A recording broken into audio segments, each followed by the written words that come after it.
what's happening with the royal family as well, which is always seen, as the model for stability.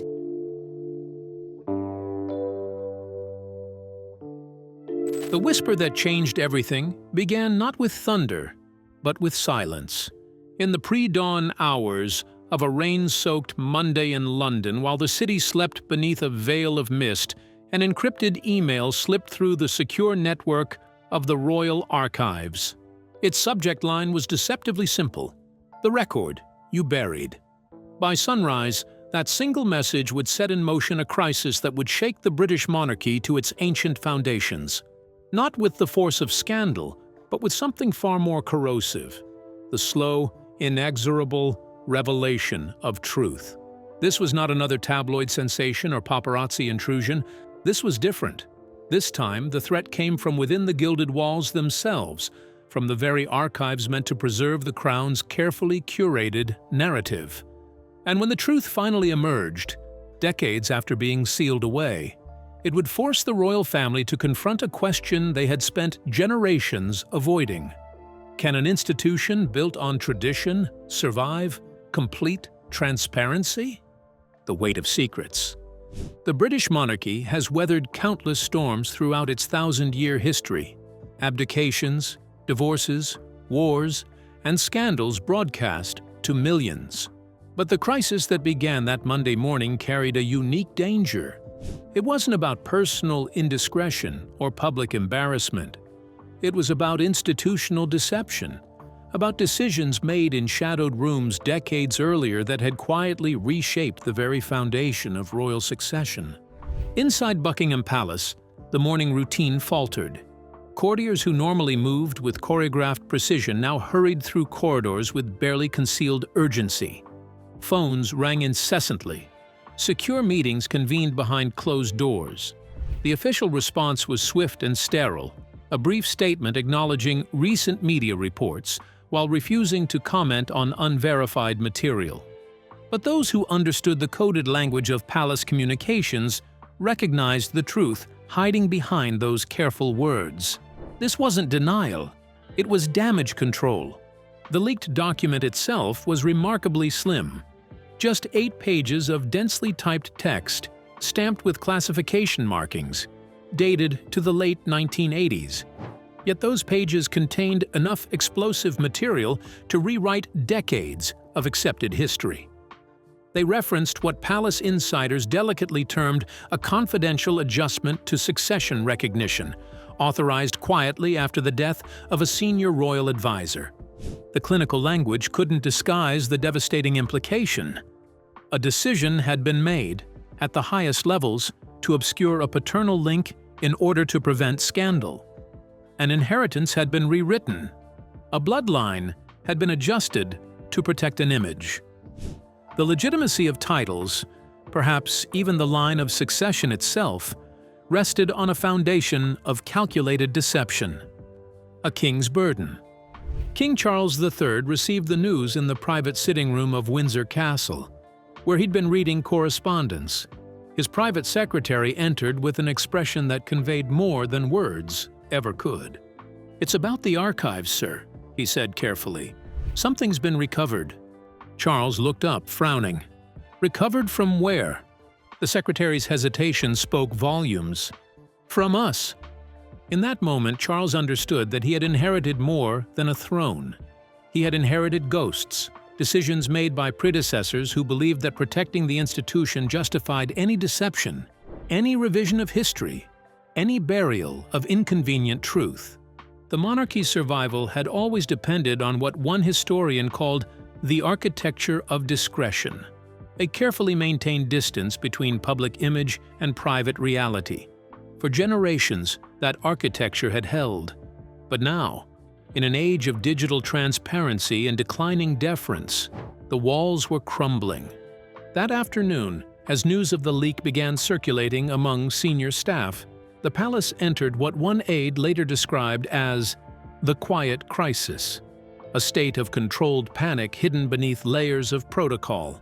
There were no visible signs of chaos, no raised voices, no dramatic gestures, just the mechanical precision of crisis management. Lawyers summoned, servers checked, communication strategies drafted and discarded. But beneath that calm surface, everyone understood the gravity of what was happening. This wasn't a scandal that could be spun or silenced. This was history itself, speaking in a voice that could no longer be ignored. The Prince's Dilemma. Prince William received his briefing that evening at Kensington Palace. The meeting was brief, the tone clipped. He was told the situation was sensitive but manageable, the kind of reassurance that, in royal circles, signals exactly the opposite. After the aides departed, William turned to Catherine with an observation honed by years of navigating palace politics. It's never manageable once they say that. Catherine, who had learned through experience that the most dangerous crises are the ones that begin in silence, simply nodded. She understood what her husband was only beginning to grasp. This revelation would test not just the monarchy's public relations machinery, but something far more fundamental: the family's ability to reconcile duty with honesty. Over the following days, as additional fragments of the document surfaced through calculated leaks to the press, the full scope of the deception became clear. There were payments to a private trust in the early 1990s. There were internal memos discussing discreet legislative exploration to protect succession arrangements. There was even a handwritten note from a senior royal official stating bluntly, "We must protect the line at all costs." The pattern was unmistakable. This hadn't been a single mistake or oversight. It had been a systematic campaign to bury truth in service of stability. A nation holds its breath. Public reaction evolved in waves, from initial shock to angry demands for transparency to something unexpected, a kind of collective heartbreak. The British people had always understood on some level that the monarchy dealt in carefully managed illusions. But this felt different. This was evidence of active deception, of truth deliberately suppressed, of a family asking for trust while systematically withholding honesty. Outside the palace gates, well-wishers still left flowers and letters, but the messages had changed.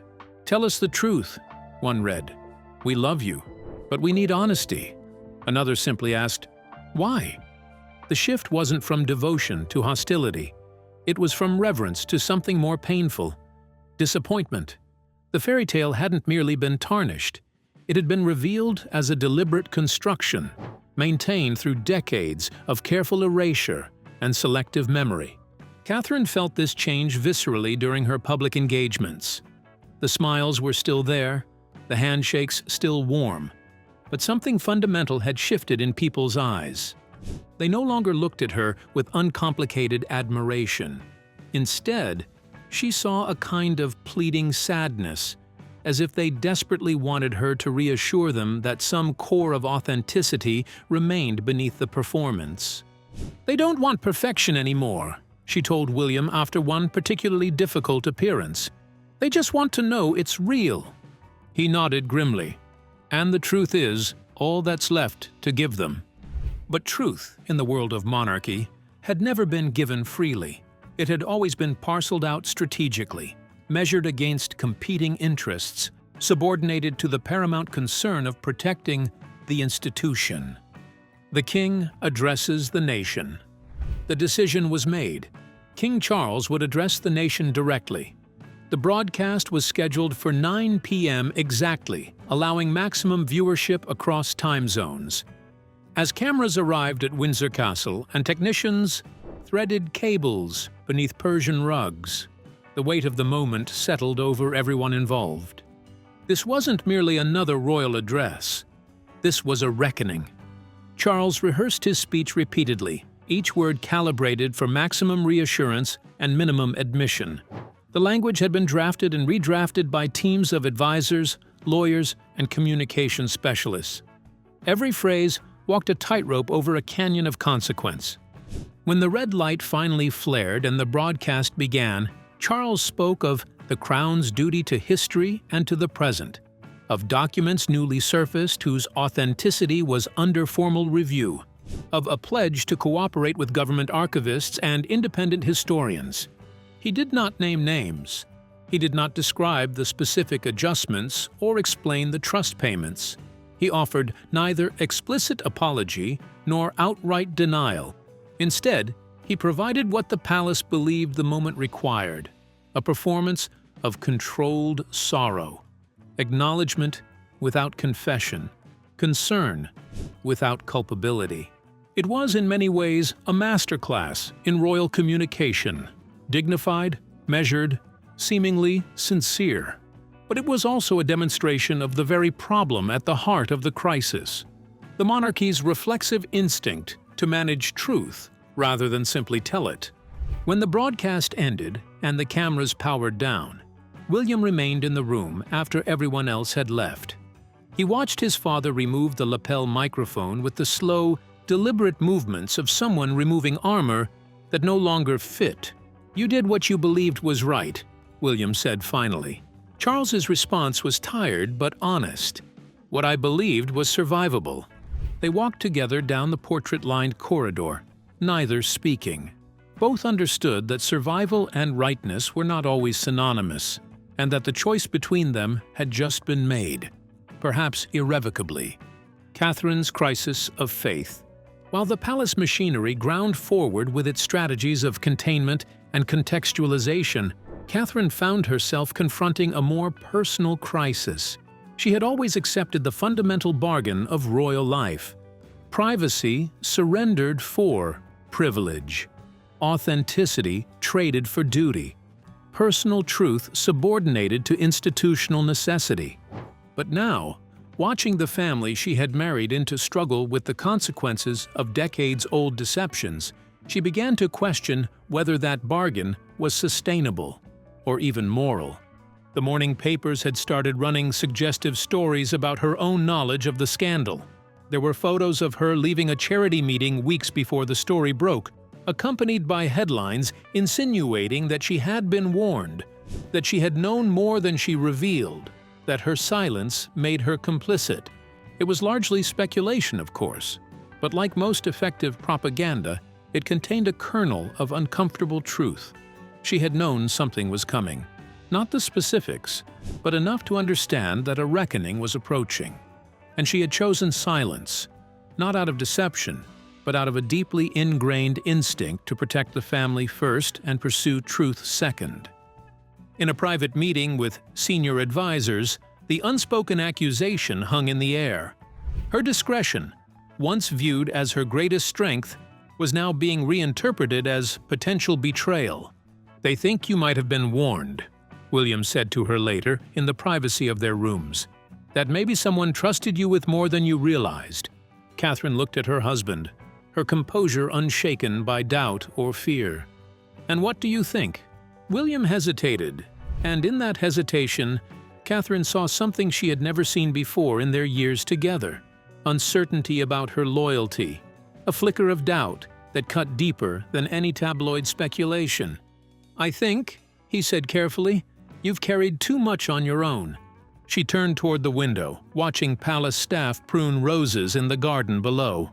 Even the flowers, she thought, were managed into perfection, their natural wildness carefully trimmed away. Later that afternoon, in a meeting with King Charles, the underlying tension finally surfaced. "You've been steadfast," the king said gently, "perhaps too steadfast. When truth comes for us, we cannot shield it, only shape it." "I wasn't shielding," Catherine replied quietly. "I was waiting." "For what?" "For the right moment to tell the truth," she said. "But now it's too late." The truth told itself. That night, alone in her room as rain drummed against the windows, Catherine opened the journal she rarely had time to maintain. She wrote just 5 words: "I understand their silence now." She thought of the generations of women before her, consorts, queens, mothers who had carried secrets that weren't their own, who had smiled through ceremonies while bearing the weight of institutional deceptions. History judged them by their grace under pressure, but never calculated the cost of that grace, never asked what they had sacrificed in silence. The review and its aftermath. Under mounting public pressure, the government announced an independent historical review. Eminent scholars would examine the documents operating under a limited scope with a rapid timeline, language that everyone recognized as code for "we will contextualize without truly confronting." When the review's preliminary findings were released weeks later, they confirmed what informed observers already knew. Records had been adjusted, succession arrangements had been managed, and decisions had been made to prioritize institutional stability over historical accuracy. But the review's language was carefully calibrated. It spoke of decisions taken in the context of reputational weather, of institutional protections arranged for the line, of choices made in the old language of necessity. It verified facts without assigning moral blame. It acknowledged deception without using that specific word. The report noted that such practices were not uncommon among European royal houses during periods of succession uncertainty, and that contemporary standards of transparency could not be retroactively applied to decisions made under different historical circumstances. It was exactly the kind of dignified cover-up that the British establishment had perfected over centuries. Technically honest while fundamentally evasive, acknowledging wrongdoing while diffusing responsibility across time and context until it became impossible to hold anyone specifically accountable. The palace's response was equally calibrated. The royal household welcomes the clarity provided by independent scholars and reiterates its commitment to the stability of the constitutional settlement. Stability, settlement, clarity, the vocabulary of survival, refined over generations of crisis management. A different kind of leadership.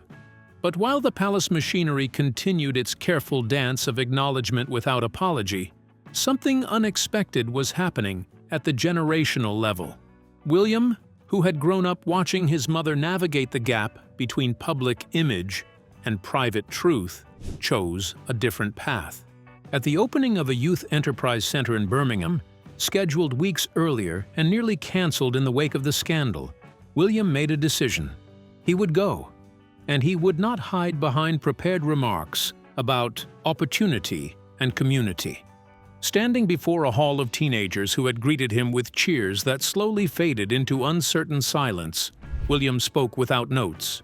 "Thank you for welcoming me," he began. "I know many of you have questions I cannot fully answer. I can say this much: a family, like a country, is accountable to truth even when truth costs more than pride. Our duty is to carry that cost without breaking what we're meant to protect." He paused, letting the words settle, then added more quietly, "We will do better by you if we are honest with you." The statement lasted barely 2 minutes, but it traveled farther than his father's carefully scripted broadcast, farther than any official palace statement, because it contained something the institution rarely offered: an unvarnished acknowledgement that honesty mattered more than preservation, that the next generation understood the old bargain, truth for stability, was no longer tenable.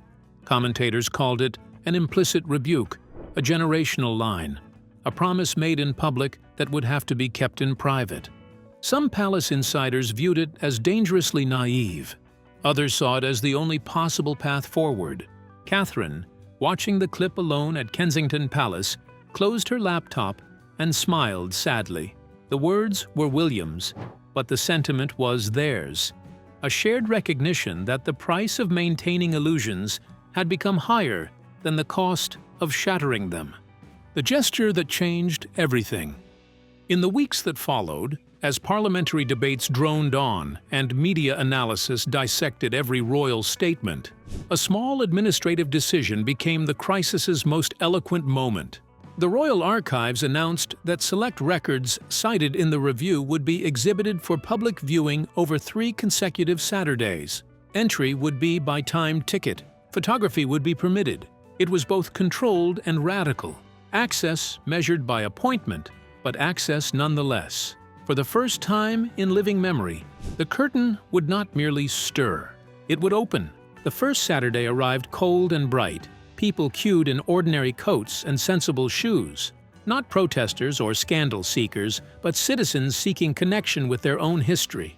A retired history teacher wept quietly while examining a marginal note that matched a memory from her first year teaching. A delivery driver traced a line of ink with his finger, caught himself being too familiar with a historical document, then grinned when the attending archivist pretended not to notice. A schoolgirl photographed a ledger and whispered to her mother, "So they wrote it down like we write homework?" In one room, an archivist fielded questions with unusual humility. When someone asked why these documents hadn't been shown before, he folded his hands and said simply, "Because we were not brave enough to be ordinary." By the second Saturday, attendance had stabilized, not because interest had waned, but because appetite had been met with something it rarely receives, a genuine portion of what it asked for. Trust did not flood back, it seeped slowly through thousands of small encounters with actual history rather than managed narrative. In pubs, conversations softened from outrage to argument. In kitchens, from accusation to cautious acceptance. Breathing instead of marble. On a winter evening, weeks after the last exhibition Saturday, William and Catherine walked the path behind Kensington Palace, where city lights began to blur into sky. They had chosen no cameras, no aides, just two people trying to make sense of what their family had become. "Do you think it holds?" William asked. "The crown?" Catherine considered the question as if it were a living thing. "If it breathes," she said finally. "If it chooses breath over marble." William nodded, a small, private act of consent. "Then we will breathe," he said, "even if it means gasping for a while." At Windsor, King Charles stood once again at the window that had become his meditation point throughout the crisis. He had not lost his country, nor his son, nor the crown, but he had lost something perhaps more valuable, the certainty that had disguised itself as wisdom for so long. In its place was something less comfortable but more usable, a recognition that endurance without honesty calcifies into distance, that survival without truth becomes its own form of extinction. He touched the glass, lifted his hand away, and let the room grow dark around him. The news story. Months later, the scandal had faded from front pages, absorbed into the endless cycle of news and controversy that defines modern media. But within the family and the institution it represented, everything had changed. The monarchy stood, as it always had. The crown passed from generation to generation. Ceremonies continued with their ancient precision. But beneath that continuity, a fundamental shift had occurred. The family had learned, painfully, slowly, that the old contract between crown and country was broken beyond repair. The public would no longer accept carefully managed truth in exchange for stability. They wanted something the monarchy had spent centuries avoiding: authenticity. Catherine's betrayal, if it could be called that, was not what the headlines had suggested. It was simpler and more profound. She had endured in silence to protect an institution that valued preservation over honesty. And that endurance had cost her something essential. Not her loyalty, but her faith that the sacrifice was worthwhile. William's path forward would be different from his father's, not because he loved the institution less, but because he understood that love without truth is performance, not devotion. And Charles, carrying the weight of history and the burden of choices made long before his reign, learned what every leader eventually must: that the stories we tell to protect ourselves eventually become the walls that imprison us. Heartbreak and hope. The truth that finally came out that Monday morning was not a single revelation but a recognition that the British monarchy, like all human institutions, had been built partly on noble principles and partly on convenient fictions, that the difference between the two had been deliberately obscured, that generations of royals had chosen institutional survival over personal honesty, believing they were protecting something larger than themselves. They were not wrong to want to protect it, but they were wrong to believe it could only be protected through deception. The heartbreak for the royal family was not the scandal itself, but the recognition that came with it, that the people they served had been asking for decades not for perfection, but for truth, that the distance they had maintained for protection had become the very thing undermining their relevance. In the months that followed, the monarchy began its slow transformation. not through grand gestures or dramatic reforms, but through small acts of letting go. Records became accessible. Questions received honest answers, even when those answers were uncomfortable. The machinery of image management began gradually to serve truth rather than suppress it. It was not easy. There were setbacks, controversies, moments when the old instincts toward secrecy and control reasserted themselves. But the direction had been set. The crown would endure. But it would be a different crown, one that understood that strength comes not from hiding weakness, but from acknowledging it. That legitimacy flows not from mystique, but from honest connection. That love, whether between individuals or institutions and their people, cannot survive without truth. In the end, the document that started it all, that slim file of 8 pages buried for decades, accomplished what it had been hidden to prevent. It changed the monarchy, not by destroying it, but by forcing it to become something it had never quite managed to be: genuinely human, fallibly honest, and courageously real. The whisper that started it all had become a conversation, and that conversation, for all its pain and difficulty, offered something the careful silence never could: hope. The story of the Royal Archives leak and its aftermath represents a turning point not just for the British monarchy, but for the relationship between ancient institutions and modern demands for transparency. As the royal family moves forward into an uncertain future, they carry with them a truth learned through heartbreak: that the cost of honesty may be high, but the price of deception is always, eventually, higher. The truth did finally come out. And while it brought pain, it also brought possibility, the chance to build something more lasting than illusion, more resilient than carefully managed myth, the chance, simply, to be real. If you enjoyed this video, please like, subscribe, and also share your thoughts in the comments. We'll catch you in the next one.